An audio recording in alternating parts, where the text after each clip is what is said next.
os corações ao melhor que Deus pode fazer por nós. Em nome dessa região, nós queremos convidar o irmão Marcos Ximenes. Eu gostaria que vocês tomassem os vossos assentos e ele vai falar em nome de todos os nossos companheiros. Paz do Senhor, irmãos. Pastor, hoje a bacia é com água mesmo, tá? Tô brincando. Eu queria ler um versículo bíblico e agradeço a Deus por essa oportunidade por estar aqui com os irmãos.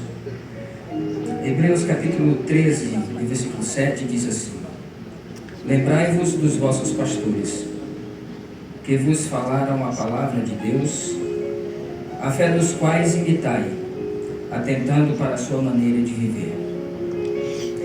Há uns dias atrás, eu conversando com o pastor Nelson Frijo, ele me falou uma frase muito bonita. Ele disse que mares calmos não formam bons marinheiros. E ficou marcado no meu coração essa frase. Porque a gente sabe, pastor, que é diante das dificuldades que o pastor enfrenta que a gente percebe se ele realmente prioriza a palavra no seu coração como um verdadeiro bem, ou se ele simplesmente a tem como uma informação intelectual ou como uma formação teológica. A gente sabe que a fé do pastor, ou o pastor que tem a fé digna de ser imitada, é alguém que acima de tudo aprendeu a ser ele mesmo. E quando a pessoa aprende a ser ela mesma, ela não tem problema em expressar a sua liberdade em falar do Evangelho sem se preocupar com a opinião dos críticos e nem com a opinião do povão. Ele sabe olhar para si mesmo, sabe reconhecer o peso da responsabilidade que carrega de ser o pastor, mas não dá tanta importância para o título e nem para a formação teológica, porque ele aprendeu a ceder o seu coração para viver encharcado pela palavra de Deus. E o líder que tem a fé digna de ser imitada é aquele que vive com o coração encharcado pela palavra. Isso a gente percebe no Senhor, pastor.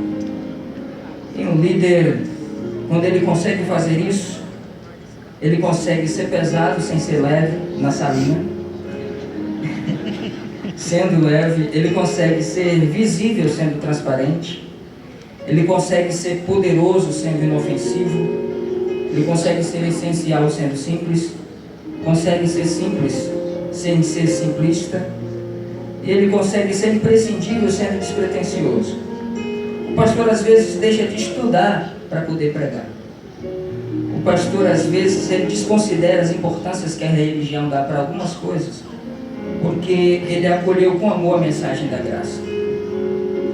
E ele precisa às vezes desconfiar de todas as coisas que muita gente julga importante, porque ele realmente sabe que as verdadeiras importâncias quase sempre não são percebidas pela maioria. Pastor, a sua fé, eu digo que é uma fé digna de ser imitada. Nos últimos dias nós percebemos as dificuldades que o senhor tem passado pessoalmente com a sua amada esposa. E a sua fé é digna de ser imitada não simplesmente porque o Senhor deu graça para o Senhor transpor tudo isso, mas pela serenidade e pela lucidez com que o Senhor passou por tudo isso. Eu quero ter uma fé assim como o Senhor. Eu quero imitar a sua fé assim. Que Deus abençoe a sua vida e a sua família, em nome de Jesus.